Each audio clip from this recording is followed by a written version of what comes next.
Happy birthday to you हमर गौतम भाई हो।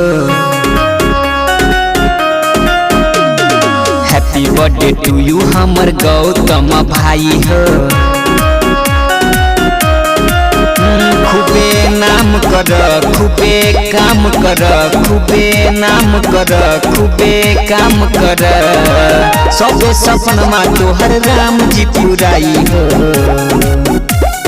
हैप्पी बर्थडे टू यू हमर गौतम भाई हो। Happy birthday to you writer Gautam भाई हो।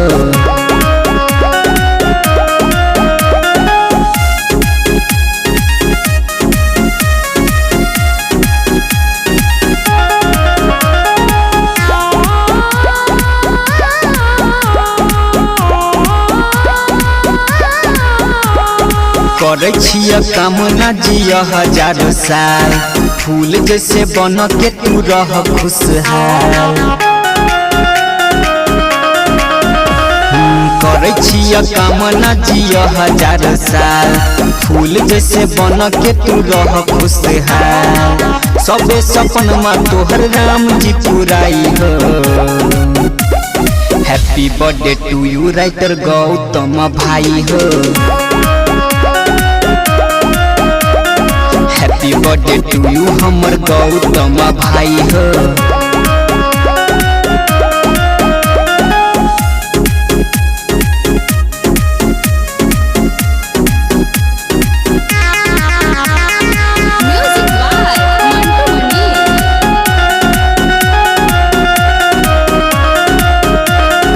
करे छदुआ अखिलेश आशिकी दई छदुआ राइटर देवजी।